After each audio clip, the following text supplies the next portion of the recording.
friends, welcome to Secret of Samaiyal. இன்னைக்கு நான் பார்க்க போறது ரொம்ப இன்ட்ரெஸ்டிங்கான ஒரு chapati noodles recipe with left over chapati.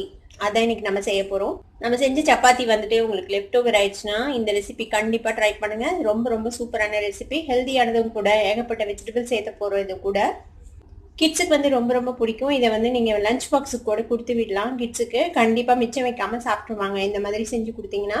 இந்த டேஸ்டியான சப்பாத்தி நூடுல்ஸ் எப்படி செய்யறது அப்படின்னு பார்க்கறதுக்கு முன்னாடி நீங்க என்னோட சேனலுக்கு இப்பதான் முதல் முறையா வரீங்கன்னா இந்த வீடியோ கீழே இருக்கிற சப்ஸ்கிரைப் பட்டனை மறக்காம பிரஸ் பண்ணுங்க. பக்கத்துல இருக்கிற நோட்டிபிகேஷன் பெல்லையும் மறக்காம கிளிக் பண்ணிடுங்க. அப்பதான் என்னோட ஃபியூச்சர் நோட்டிபிகேஷன்ஸ் உங்களுக்கு உடனே வந்து சேரும். சரி வாங்க, இப்போ இந்த சப்பாத்தி நூடுல்ஸ் எப்படி செய்யலாம்னு பார்க்கலாம். சப்பாத்தி நூடுல்ஸ்க்கு நம்ம என்னென்ன எடுத்துருக்குறோம் அப்படின்னு நம்ம ஃபர்ஸ்ட் பார்த்துடலாம். இதுக்கு வந்துட்டு நான் ஒரு 5 சப்பாத்தி எடுத்திருக்கிறேன். 5 சப்பாத்தி வந்துட்டு லெஃப்ட் ஓவர் சப்பாத்தி, காலையில செஞ்ச சப்பாத்தி. இப்போ செய்ய போறோம். நம்ம ஒரு 5 சப்பாத்தி எடுத்திருக்கிறேன் நான். இதுக்கு வந்து வெஜிடபிள்ஸ் என்னென்ன வேணும் அப்படின்னு பார்த்தலாம். இதுக்கு வந்து ஒரு 3 பல் பூண்டு இந்த மாதிரி பொடியா சாப் பண்ணி வச்சுக்கோங்க. கொஞ்சமா வெங்காயம், ஒரு சின்ன சைஸ் வெங்காயம் இந்த மாதிரி அதையும் ஸ்லைஸ் பண்ணி வச்சுக்கோங்க. 2 பச்சை மிளகாய் இந்த மாதிரி டயகனலா கட் பண்ணி வச்சிருக்கேன். கொஞ்சமா கேரட்ஸ் வந்துட்டு இந்த மாதிரி ஜூலியன்ஸா வெட்டிக்கோங்க. நூடுல்ஸ் மாதிரியே நீள துண்டுகளா. முட்டைக்கோசும் அதே மாதிரி நீள துண்டுகளா வெட்டிக்கலாம். இது வந்துட்டு குடமிளகாய், இதையும் ஸ்லைஸ் பண்ணி வச்சிருக்கேன். இது வந்துட்டு ஆனியன், ஸ்ப்ரிங் ஆனியன் வந்துட்டு இதை வந்து கடைசியாக நம்ம போடுறதுக்காக வச்சுக்கலாம். இப்போ இதுக்கு வந்து சாஸஸ்லாம் வேணும். என்னென்ன சாஸ் வேணும்னா, இது வந்து டொமேட்டோ சாஸ், இது ஒரு 1.5 டீஸ்பூன் அளவுக்கு எடுத்திருக்கேன். வினிகர் ஒரு டீஸ்பூன், சோயா சாஸ் ஒரு டீஸ்பூன், சில்லி சாஸ் ஒரு டீஸ்பூன் எடுத்து வச்சிருக்கேன். இப்போ இந்த சப்பாத்தியை வந்துட்டு நம்ம நூடுல்ஸ் மாதிரி நறுக்கிக்க போகிறோம். அதுக்கு என்ன பண்ணணும்னா, இது ஃபர்ஸ்ட் இப்படி ரோல் பண்ணிக்கோங்க. சப்பாத்தியை 2 சப்பாத்தி கூட நம்ம ரோல் பண்ணிக்கலாம் ஒட்டுக்கா. பாருங்க, இந்த மாதிரி இப்படி ரோல் பண்ணிட்டு இந்த மாதிரி ஒரு கத்தி வச்சுட்டு இந்த மாதிரி சின்ன நூடுல்ஸ் மாதிரி இப்படி வெட்டிக்கலாம்.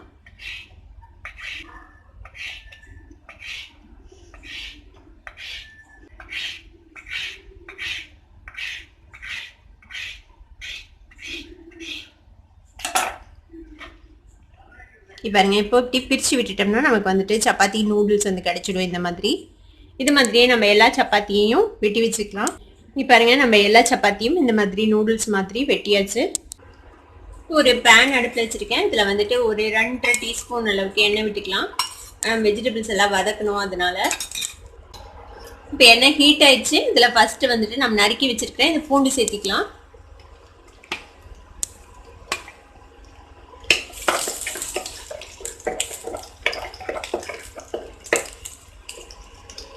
இது கூட இந்த பச்சை மிளகாய் சேர்த்திக்கலாம்.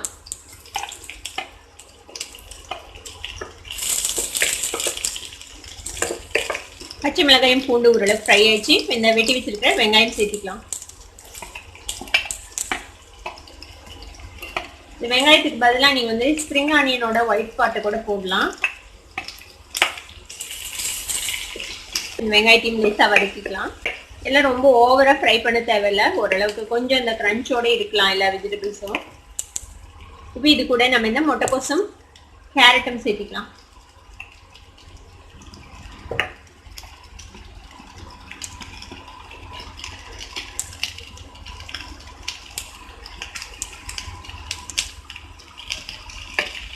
லேசாக வதக்கிக்கோங்க. பார்த்தீங்கன்னா எல்லாமே நம்ம நூடுல்ஸ் மாதிரி நீளமாக நறுக்கிடுறோம். இந்த மாதிரி நறுக்கிக்கோங்க. இது வந்து பார்க்கறதுக்கு அழகாக இருக்கும், ப்ரெசன்டேஷனுக்கு பார்க்கறதுக்கு அழகாக இருக்கும். இந்த கேரட்டையும் முட்டைக்கோசையும் ஒரு நிமிஷம் ஃப்ரை பண்ணிக்கோங்க. ஒரு நிமிஷம் பக்கமாக வதக்கிருக்கோம். இப்போ இது கூட நம்ம இந்த குடமிளகாவும் சேர்த்திடலாம்.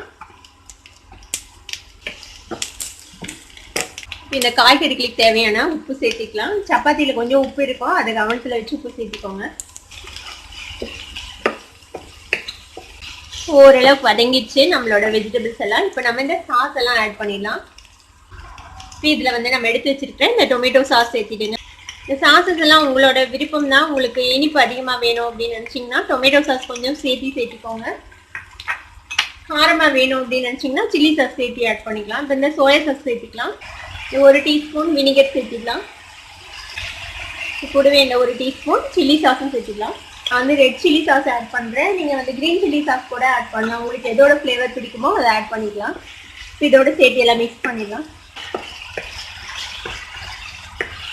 இப்போ இந்த சாஸ் எல்லாம் வெஜிடபிள்ஸோட மிக்ஸ் ஆயிடுச்சு. இப்போ நம்ம எடுத்து வச்சிருக்கிறேன் இந்த சப்பாத்தி நூடுல்ஸ் சேர்த்துக்கலாம்.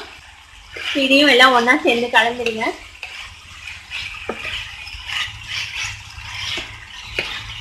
ரொம்ப நேரம் போட்டு பிரட்டிகிட்டே இருக்க தேவையில்லை. ஒரு மாதிரி ஊறி போயிடும் சப்பாத்தி. எல்லாம் நல்லா ஒரு மிக்ஸ் ஆனதுக்கப்புறம் நம்ம அடுப்பு ஆஃப் பண்ணிடலாம். இப்போ இதுக்கு மேலே நம்ம எடுத்து வச்சிருக்கிற இந்த ஸ்ப்ரிங் ஆனியன்ஸ் போட்டுடலாம். இதையும் மிக்ஸ் பண்ணி விட்டுருங்க. நம்மளுடைய சப்பாத்தி நூடுல்ஸ் ரெடி ஆயிடுச்சு. அவ்வளோதான், அடுப்பு ஆஃப் பண்ணிடலாம். நம்மளோட சூப்பரான சப்பாத்தி நூடுல்ஸ் இப்போ ரெடி ஆயிடுச்சு. இதை உங்கள் வீட்லையும் ட்ரை பண்ணி பார்த்துட்டு எப்படி இருந்தது அப்படின்னு எனக்கு கமெண்ட்ஸில் ஃபீட்பேக் கொடுங்க. இந்த வீடியோ உங்களுக்கு பிடிச்சிருந்ததுன்னா சப்ஸ்கிரைப் பண்ணுங்கள், பக்கத்தில் இருக்கிற பெல் ஐக்கானை கிளிக் பண்ணுங்கள். அப்போ தான் என்னோட நோட்டிஃபிகேஷன்ஸ் ஒன்றே உங்களுக்கு வந்து சேரும். லைக் பண்ணுங்கள், ஷேர் பண்ணுங்கள். தேங்க்யூ ஃபார் வாட்சிங் this video viewers. Bye bye.